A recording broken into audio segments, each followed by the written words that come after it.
Have you ever felt like you're carrying the weight of emotions that don't even belong to you? Like every room you enter leaves a mark on you, even if you leave without saying a word? You notice the unspoken, feel the unseen, absorb what others ignore. That's not weakness. That's the mark of an empath. Someone whose heart doesn't just be at it, listens. Someone who gives without asking and heals wounds they didn't cause. But here's the truth no one dares to say. Behind that compassion, behind that gift of deep feeling, often lives a quiet, gnawing ache of self-abandonment.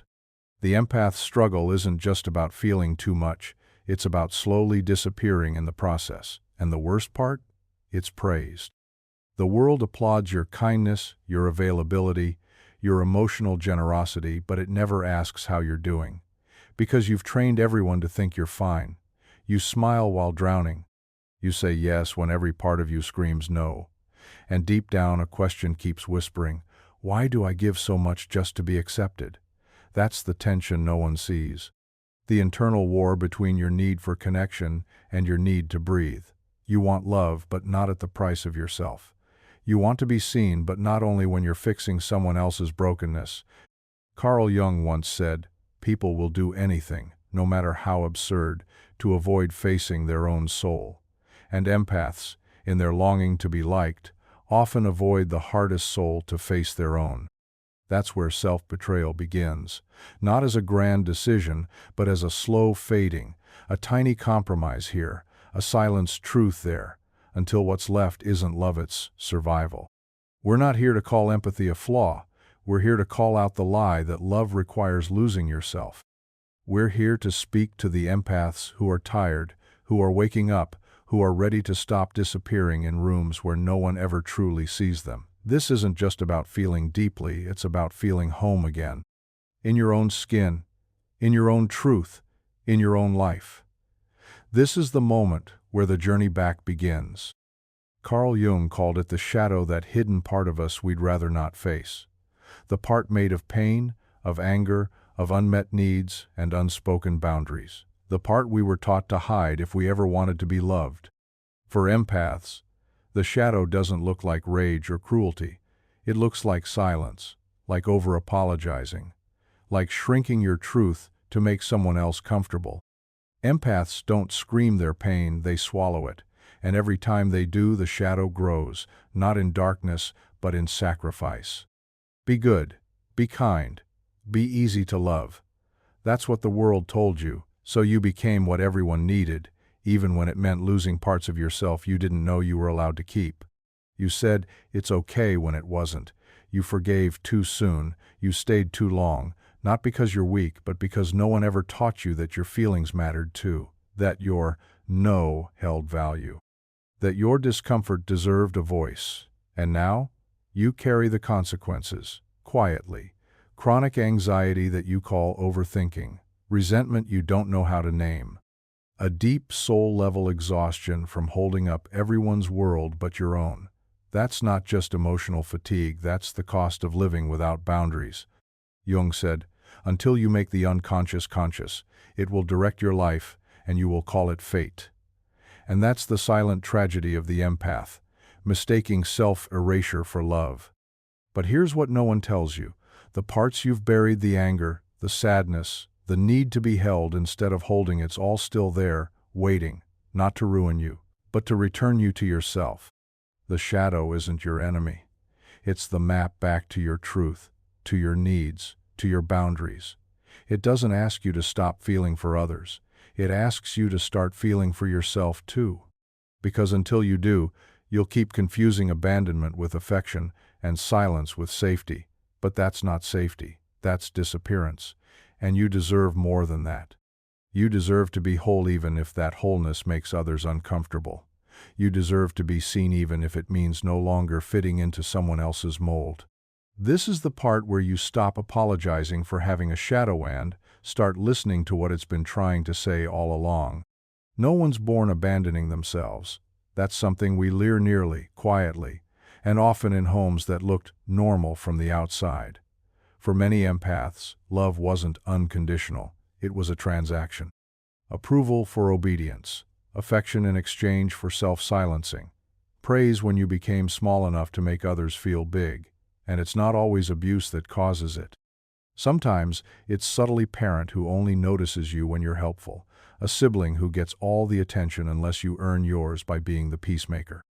A home where your emotions were too much, so you learned to tone them down just to be accepted. That's how it begins. You internalize the idea that your needs are negotiable, that your worth depends on how useful, kind, or convenient you are. You become the listener, the fixer, the emotional buffer long before you understand the cost. It's called parentification when you're expected to act as the adult before you ever got to be a child. But no one uses that word. They just say you're mature for your age, while you carry emotional weights your little shoulders were never built to hold. And what does that child do? She adapts. She learns that to be safe, she must disappear behind her role. She becomes the good girl, the helper, the one who never complains, never says no, never needs too much. And as she grows up, she keeps living that script-mistaking self-sacrifice for love. Jung said it clearly. Until you make the unconscious conscious, it will direct your life, and you will call it fate. That's the tragedy. The child who was taught to earn love becomes the adult who doesn't know they already deserve it. And so, the cycle continues. You give too much. You stay too long. You attract those who take because you've never questioned why you keep giving. But here's the truth. You don't need to fix anyone to be worthy. You don't need to abandon yourself to be accepted. That story is old, and it's time to put it down. Because the love you've been trying to earn was never supposed to cost you your voice. You were never too much, you were just in the wrong role. It's time to unlearn what never belonged to you. The only thing you were ever meant to be is yourself. Somewhere along the way, you split in two. The version of you the world applauded and the version you tucked away just to survive it. The false self is polished, agreeable, always smiling. She says yes, even when her body tightens. She laughs when she wants to cry. She comforts others while her own wounds remain untouched. She's careful, soft-spoken, never too loud, never too much. She's the person others love because she's built for their comfort. But beneath that curated mask lives the true self-messy, vibrant whole. She's not always pleasant, but she's always real. She's the one who wants, who needs, who dreams not in whispers, but in roars. She's the you that existed before the world told you to edit yourself. But here's the problem. The longer you live as the false self, the more you forget that the real you even exists. And one day, you look in the mirror and see someone exhausted not from working but from pretending. You realize you've become a master at being liked, but a stranger to being known. And that hurts in a way words can't explain. Jung knew this too. He warned us about the personate mask we wear to navigate society. But he also warned what happens when we start believing we are the mask. When we trade authenticity for acceptance, that trade seems harmless at first. It keeps the peace. It gets you lover, at least something that looks like it. But over time, it costs you everything. Your intuition, your joy, your voice, your very essence. Living as the false self is like renting a life instead of owning it. It's clean, predictable, manageable, but it's not yours. And deep down you know it. That's why you feel the ache, that quiet whisper inside that says, there has to be more than this. And there is. The real you isn't gone.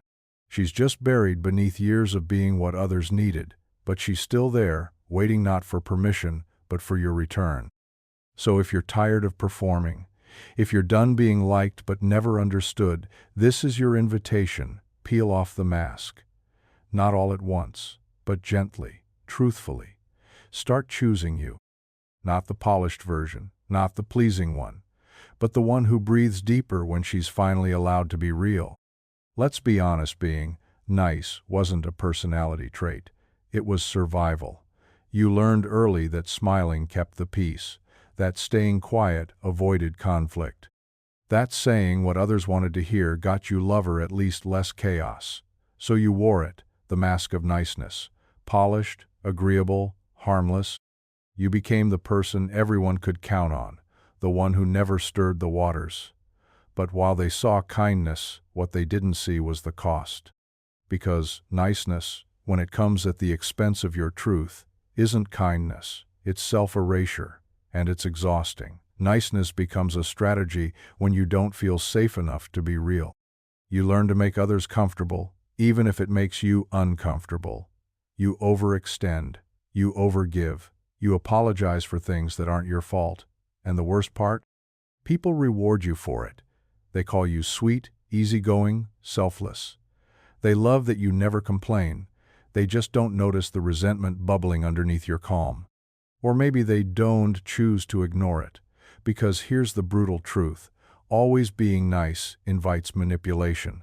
It tells the world, I won't push back, and the wrong people take advantage of that. They test your limits until you have none left. They walk over your silence and call it a welcome mat. Jung called this the danger of the personality social mask we wear to fit in, to be liked, to survive. But he warned us, if the mask is never questioned, it becomes a prison, a well-decorated cage where you forget how to speak your truth, and that's what happens to so many empaths. They wear the mask for so long they start believing it's who they are, but it's not. Niceness isn't your essence, it was your armor, and now you get to take it off. Not to become cruel, not to stop caring, but to start caring about yourself too, to speak up without guilt, to say no without explanation, to stop smiling when what you really need is space. Respect doesn't come from being nice, it comes from being real. So if you're done being liked at the expense of being whole, this is your moment. Drop the mask, pick up your truth. You don't need to be nice to be good, you just need to be you without apology. You tell yourself you're just tired, that it's been a long week, that maybe you just need more sleep. But the truth, eyes rest, won't fix what emotional self-abandonment has drained. This isn't about exhaustion. It's about depletion, a kind of soul-level weariness that comes from constantly tuning in to everyone but yourself, because that's what empaths do, isn't it? You walk into a room and feel its temperature before anyone speaks. You carry unspoken griefs, smooth out unacknowledged tension, and absorb what others deny. It's like your nervous system never gets a break. And the cost? Burnout, bitterness, a deep fatigue that no amount of me time seems to heal. Because this isn't solved with bubble baths or vacation sites healed through reconnection. You've spent so long attuning to others' needs that you've forgotten how to check in with your own. And now, you confuse emotional labor with love. You think being exhausted means you've done enough. But Jung said it clearly. Who looks outside dreams. Who looks inside awakes. And that's the real issue. You've been looking outward for too long. Outward for validation. Outward for signs that you're enough. Outward for people to tell you you're worthy. But worth doesn't live out there. It lives in herein, the part of you you've been ignoring. Every time you say, I'm fine, when you're not, you go further from that place. Every time you hold someone else's chaos without tending to your own, you abandon yourself, and the body remembers. It remembers every time you swallowed truth, every time you forced a smile, every time you said yes when your gut whispered no. That's why you feel so heavy. Not because you're weak, but because you're carrying too much that was never yours. So if you're wondering why you feel so drained, start by asking, when was the last time I truly checked in with myself? When was the last time I allowed my needs to matter? Because self-abandonment isn't love, and peace doesn't come from people-pleasing. It comes from presence, from listening to your own soul as deeply as you've listened to everyone else's. The world may never ask how you're doing, but you can. And when you do, you'll realize something powerful. Your energy was never the problem. Giving without boundaries was. Empathy is a gift until it isn't. Until it becomes the reason you're exhausted. The reason you're anxious. The reason you feel like a ghost in your own life. Healthy empathy feels like connection. Toxic empathy feels like drowning, and no one talks about that. Because empathy is praised. It's called noble, virtuous, kind. But when empathy lacks boundaries, It stops being a virtue and starts becoming a silent form of self-destruction. You start rescuing people who don't want to be saved. You over-apologize for things that weren't your fault just to keep the peace. You say yes when you mean no, because saying no feels like violence when your nervous system has been trained to avoid conflict at any cost. And slowly, your life becomes a series of reactions responding to everyone else's chaos while yours goes untouched. That's not empathy. That's erasure. Real empathy doesn't require you to bleed just because someone else is hurting. It doesn't mean stepping into every storm or becoming the emotional life raft for people who never learned how to swim. Jung warned us, what we fail to integrate becomes a trap, and many empaths get caught in the trap of believing that love means losing themselves. But here's the truth, unchecked empathy is a boundary issue. It's giving and giving and giving, hoping someone will notice and finally give back. But they don't. Because people get used to your emotional generosity, they start expecting it. And the moment you try to set a limit, they look at you like you've changed, like you're selfish, but you haven't changed. You've just stopped self-harming in the name of connection. Because that's what empathy without limits becomes, a slow spiritual suicide, a daily betrayal of your own needs. And eventually, it shows up in your health, in your mind, in your relationships.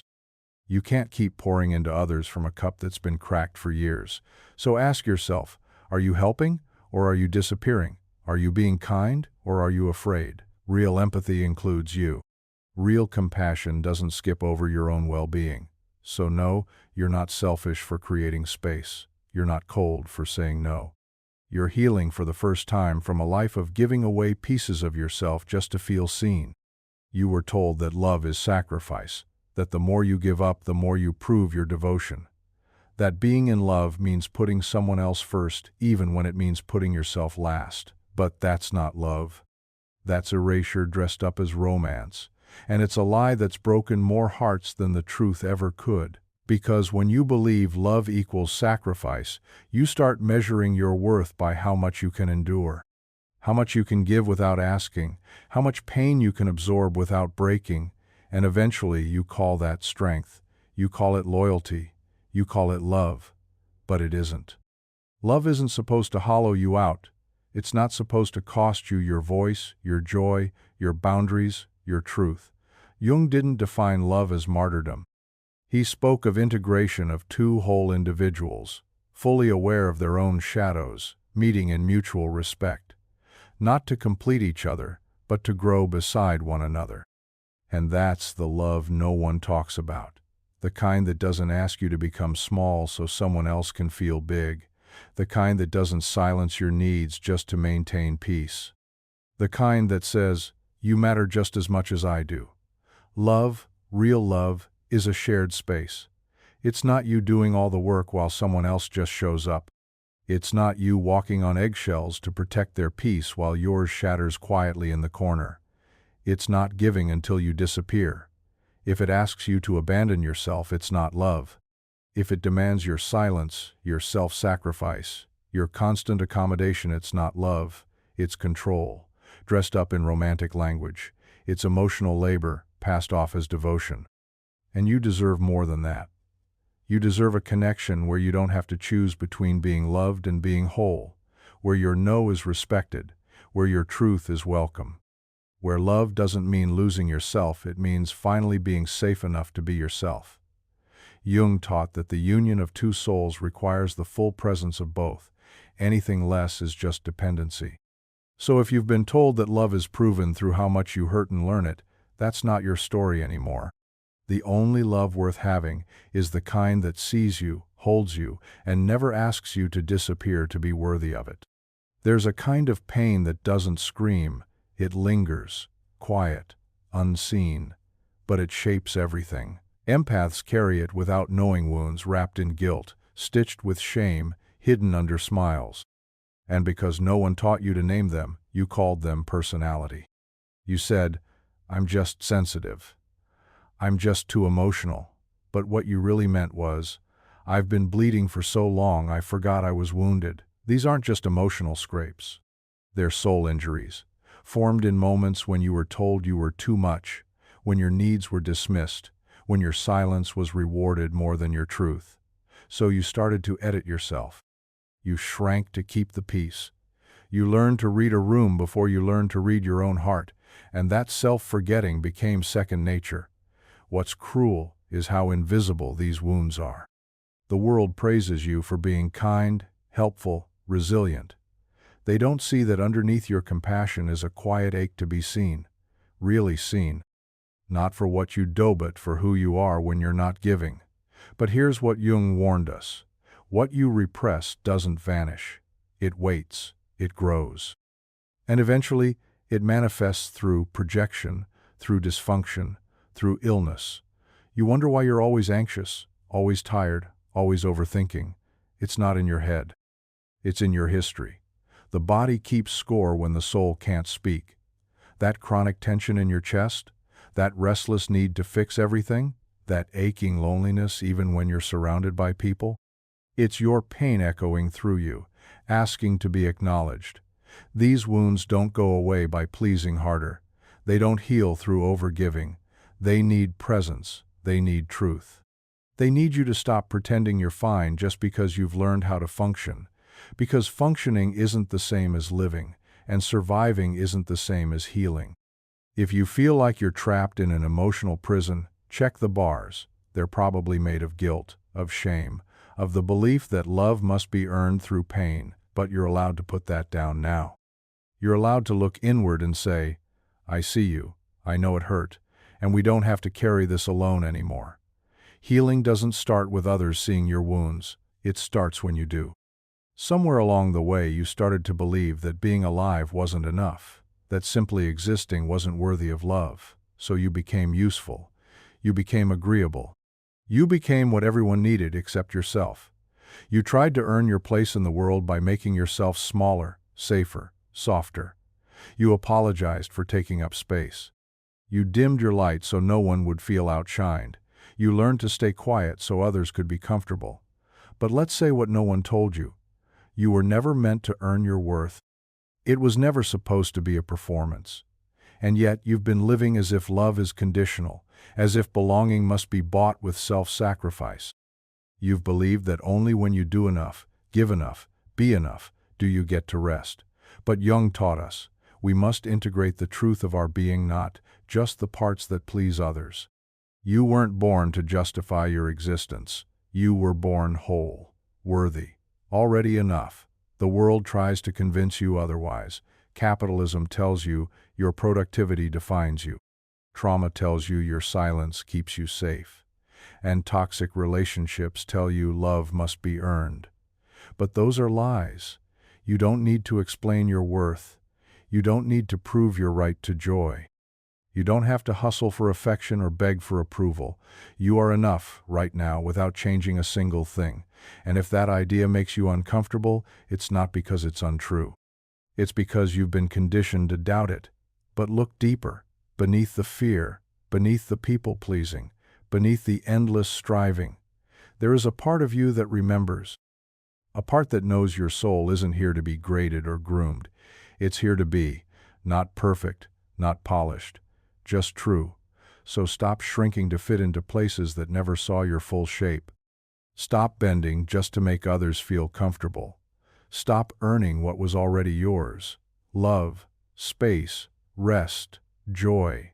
It's not a reward, it's your birthright. You don't need to be everything for everyone. You just need to be you fully, unapologetically, without waiting for permission. Because the moment you stop asking and start being, that's when life really begins. Not everyone who leans on your empathy deserves it. Not everyone who asks for your light comes in peace. And this is one of the hardest truths for empaths to swallow, because when you lead with compassion, you assume others do too. But not all hurt people are harmless. Some learned long ago that emotions can be weapons, and they've mastered the art of using yours against you. Gaslighting, guilt-tripping, passive aggression disguised as concern. Manipulation that feels like love until you realize you're always the one bending, breaking, apologizing. And yet you keep giving, keep explaining, keep trying to understand where they're coming from. Because you were never taught that empathy without discernment is dangerous. It turns your open heart into an open wound. Carl Jung warned us. The unconscious unchecked becomes a tool of projection, and manipulative people project constantly. Their discomfort becomes your responsibility. Their chaos becomes your job to fix. Their guilt becomes your shame to carry. And if you're not conscious, if you're not awake, they will drain you under the disguise of closeness. So you must learn to filter emotionally, spiritually, psychologically. Empathy is not a blank check. It's a gift meant to be offered, not stolen. It's not your job to heal people who refuse to grow. It's not your task to translate someone else's cruelty into something you can tolerate. Emotional filtering means asking yourself, is this mine to hold? Is this person showing up with truth or with tactics? Because some people won't love you, they'll feed off you, and the more you ignore the signs, the deeper the cost. You're not cold for noticing red flags. You're not heartless for pulling away from someone who drains your joy. That's not cruelty, it's clarity. And clarity is a kind of protection. So the next time someone uses your empathy to twist a truth or shift a blame, pause, feel the energy, trust your intuition. You're not here to be a sponge for someone else's dysfunction. You're here to live whole, awake, free. And sometimes that starts with recognizing who doesn't deserve access to your softness. There's a word that can save your life, and it's not sorry, it's no. Not the polite no, not the guilty no, not the maybe next time that still leaves the door cracked open. The kind of no that is clear, whole, rooted in truth. The kind of no that doesn't tremble. Empaths struggle with it, because no feels like rejection, like conflict, like the kind of silence you were trained to avoid. But here's the truth. No is not a weapon, it's a boundary. And boundaries aren't walls, they're doors. Doors that open only for what nourishes, protects, and honors your peace. Saying no is not a rejection of other sites, a reclamation of self. It's saying, I've been stretched enough, I've given enough, and now I choose me. Carl Jung taught that the path to individuation, the becoming of your whole self, requires choice, and no is a choice, a powerful one. When you say no to what drains you, you say yes to what sustains you. You reclaim your time, your energy, your worth. You stop performing and start living. But the world doesn't make it easy. People will call you selfish, difficult, cold, especially the ones who benefited most from your lack of boundaries. But you're not here to be palatable. You're here to be whole. And wholeness demands truth even when it makes others uncomfortable. So say it. Say no when your body tightens. Say no when the energy feels off. Say no when your intuition whispers, and you're tempted to override it. You don't owe anyone access to your life just because they ask nicely. You don't have to say yes just to keep the peace, especially if it costs you your own. Every no you speak carves space for your true self to breathe. And that space? That's sacred. That's where your power lives. Not in how much you give, but in how wisely you protect what you've built. You were never meant to say yes to everything. You were meant to say yes to what matters and no to what doesn't. Practice it. Not with fear, but with love. Not to push people away, but to let yourself finally come home. There comes a moment quiet, but undeniable, when you realize strength was never about how much you could carry. It was about whether you could finally put it down. For too long you've mistaken endurance for power. You called it strength when you stayed, even when it hurt. You called it loyalty when you gave, even when it cost you everything. But that wasn't strength, that was survival. And survival is not the same as sovereignty.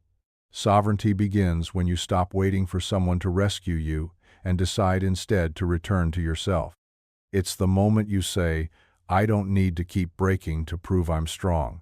I don't need to be everything to everyone to be enough. This is where Jung's individuation lives, not in perfection, but in presence. Not in becoming something new, but in unearthing what's always been yours. Your essence, untouched beneath the layers. You see, empaths are taught to disappear in service of others, to equate love with martyrdom. But you were never meant to die on the hill of someone else's comfort. You were meant to rise, not as a savior, but as a sovereign being rooted, clear, unshakably true. Self-prioritization isn't selfish, it's sacred. It's not about pushing people away, it's about no longer pushing yourself aside. You get to matter in your own life. You get to choose what stays, what goes, what grows. And that choice, that's power. Not the kind that dominates, but the kind that liberates. Because when you stop sacrificing yourself for scraps of affection, you open space for something deeper, real connection, built on truth, not obligation. You don't need to explain why you're choosing peace. You don't need to justify why you're finally listening to your own voice. This isn't rebellion, this is return. A homecoming to the self that existed before the guilt, before the shame, before the world taught you that love must cost you your soul. You're not a martyr anymore. You're something rarer. You are sovereign. And that changes everything. What if you stop trying to be liked? What if you release that quiet, exhausting hunger, the one that makes you smile when you want to scream, agree when you want to walk away, blend in when your soul was born to stand out? The need to be liked is one of the most silent prisons. It disguises itself as kindness, diplomacy, even humility. But it's not rooted in peace, it's rooted in fear. The fear of being rejected, misunderstood, unloved. And so, you shrink, you shapeshift, you perform, hoping someone will validate your right to exist. But here's the truth. Being liked is a fleeting feeling. It changes with the weather of other people's moods, projections, and needs. And if you keep chasing it, you'll spend your whole life trying to control how others see you instead of living how you're meant to be. Jung understood this deeply. He taught that wholeness comes not from conformity, but from integration, from owning every part of yourself, not just the light, but the shadow, not just the pleasing parts, but the raw, the real, the human. And that kind of self-acceptance? It doesn't beg for approval. It doesn't apologize for its depth. It simply is. When you stop needing to be liked, something incredible happens. You start respecting yourself, and from that respect, others begin to follow or fall away. But either way, you're free. You no longer filter your words through someone else's comfort. You no longer betray your truth for a nod of approval. You no longer hand over your worth to the opinion of the loudest voice in the room. When you stop needing permission to be yourself, you finally arrive home. Not to a place, but to a feeling. That quiet, grounded sense that says, I belong to me. And from that place, you don't need to be liked, you just need to be real. The right people will recognize you, the wrong ones will resist you, and none of it will shake the peace you found within. Because you've traded applause for alignment, approval for authenticity, and what you've gained is something that cannot be taken, your freedom. This is where the story shifts, not with fanfare, but with quiet resolve. Not with one final lesson, but with a remembering, a return. You've spent your life feeling for others, carrying their emotions like fragile glass, reading between silences, holding space for pain that wasn't yours. And yes, that sensitivity is a gift, but only when it includes you. Only when the same grace you extend outward is also offered inward. Because what's the point of a heart wide open to everyone else if it's locked against yourself? You don't have to keep abandoning yourself to be loved. You don't have to keep giving just to be seen. If the love you're reaching for requires you to vanish, to tone it down, to always be the one who bends, that's not love. That's performance. And you're not here to perform. You're here to live. Fully. Freely. Authentically. No more confusing sacrifice for connection. No more twisting into shapes just to fit inside someone else's comfort zone. No more proving, pleading, explaining why your needs matter. You matter because you exist. That's it. That's enough. And now, it's time to choose differently.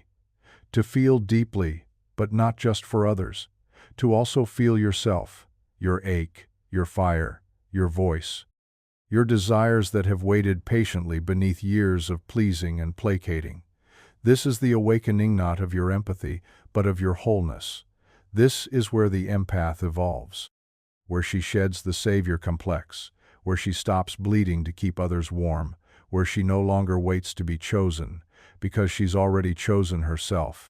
So when they ask why you've changed, why you've stopped overextending, why you've started saying no, don't shrink, don't explain. Just smile with the quiet power of someone who finally came home. You're not hard. You're not distant. You're just done disappearing. You're not here to hold the world while your own hands go empty. You're here to feel, to breathe, to rise. So be that empath, the one who feels deeply and who finally chooses to feel herself too.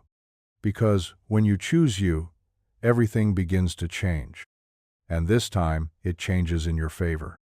This story was intense, but this story on the right-hand side is even more insane.